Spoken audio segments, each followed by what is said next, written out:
Hi folks, this is Doug. I'm about to bleed my brakes. I have a Mercedes C230 compressor. It's a 2004, and today I've got everything I think I'm going to need. This is the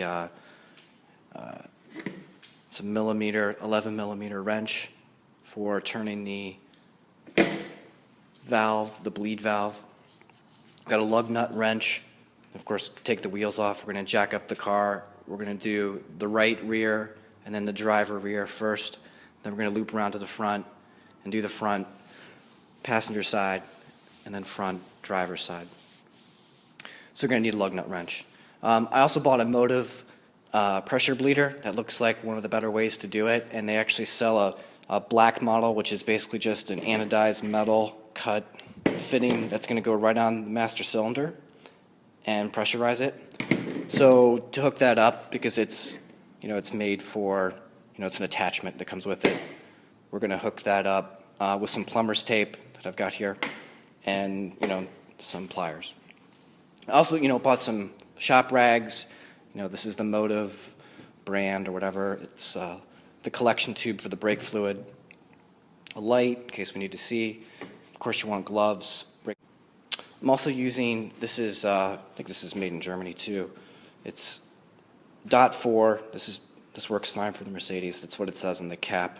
But this is blue. It's tinted blue, so we should be able to see it as it comes through. We're going to jack up the rear, and we're going to bleed the brakes in the right passenger or the right rear tire first, and then the driver side rear tire. So we're just going to jack up the back end and start there. You can see I've chalked the wheels.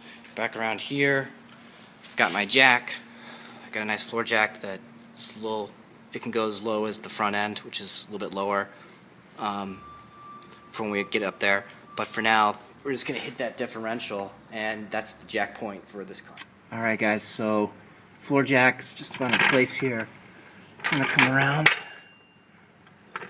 get it right up under it, close up the valve. It's really a tight fit, and just inch my way up. Try to center it right under there. It's a nice sized jack pad. It should work well. And I've done this before. I've jacked at this point. No problem. Never had a problem here. Some people are afraid of gaskets and that, but I'm not. Never had a problem. Alright, so we're all lifted up.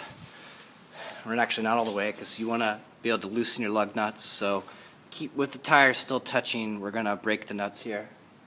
And I've got my nice little wrench that comes with the car. It's, of course, it's not a very long bar, but it works. So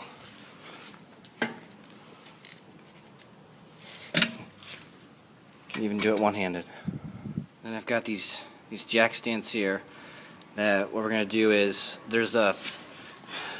the jack point for the jack stands here is, you can see it's like a rubber, and there's a slot there. None of these jack stands really fit well. So what you can do is, so it doesn't get lopsided and break, just pull this out, and it'll fit, if you can see that, right up in there. So we're just going to get in and pump the brakes a few times. The car's off, there's no key in the ignition or anything. No key. And pumping the brakes until they're really firm, because there's no pressure left. So, all done. In the back here, this is just a cover for the master cylinder, and we just want to come over here and kind of just move that a quarter turn. See what I'm doing? And it should just pop right out. Pops right out. There's one more over here. Quarter turn, pops right out. And there's our master cylinder. It says .4 on there. We can see it with that pressure bleeder here. Just gonna screw this on. Looks pretty straightforward.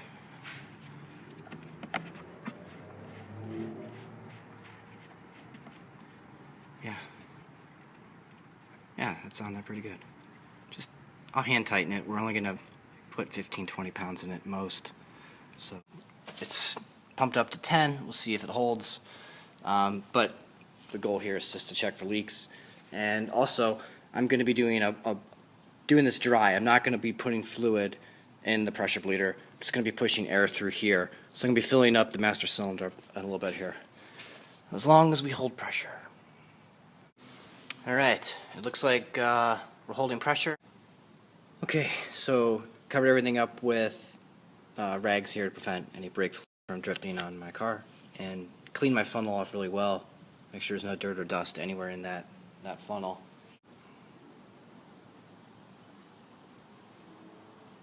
The rear brakes are a little different, and they require a 9mm wrench for the bleeder nipple, and I got at Sears today a little set. It's called the ignition set. It's a little bit different. And you know, the bleeder valve had a little cover on it here, if you notice.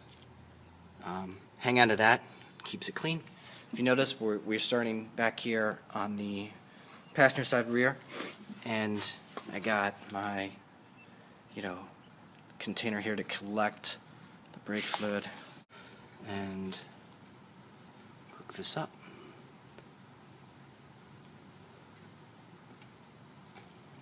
And that's on there pretty good.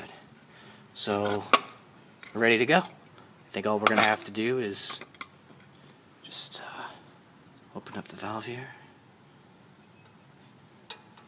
And let's see, counterclockwise. Alright, it's working. So you want to keep the bottle up, because that way you can see if there's some bubbles coming out. Yeah, there's some bubbles for sure. Yeah. It's moving kind of slow, but I've only got it at 10 psi right now. Maybe we need to go up a little bit. But we'll just hang out here for a second and see how this goes. Because again, we put in the blue fluid. Once we start to see blue, we know we've flushed the system all the way through. 15 psi seems to do the trick. I started getting, the color's beginning to change here to like a darker green, like the blue's coming through, and container's got some fluid in it now. I did have a little bit drip off here, but I noticed that as I opened up that bleeder screw more, it really started to go. You really can't see it moving too well, but you can see it slowly filling up. And around the front, master cylinder is getting kind of low, so it's almost at that line right there. We want to fill this back up, so we're going to depressurize it and fill it back up again and keep going. Half. And the fluid's definitely blue, though. It's been running for a while. I need to refill the master cylinder, but I think we're about done with this one, and we're going to move on to the next. Now we're doing the driver's side rear wheel. So it's coming through pretty fast, maybe because the line's also shorter on this side. Yeah, we're already turning pretty green. Now this is the passenger side front. Bleeder screw is a little bit different, and it still has the rubber grommet covering it up to protect it from dirt and grease. So we're just going to kind of try to twist that off. It's on there pretty good, but that's a good thing. And there we go, it's nice and bright and shiny. Up front, bleeder screw, 11mm. So just hook this up. Open it up.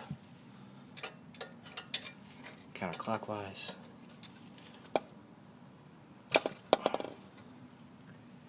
And away we go. It's flowing pretty fast. It shouldn't take too long. Okay, I wrapped up the front driver's side wheel, and it didn't take very long at all. This is the total amount of brake fluid that I drained out, and it went 100% blue. I didn't notice anything other than the blue on each of the wheels.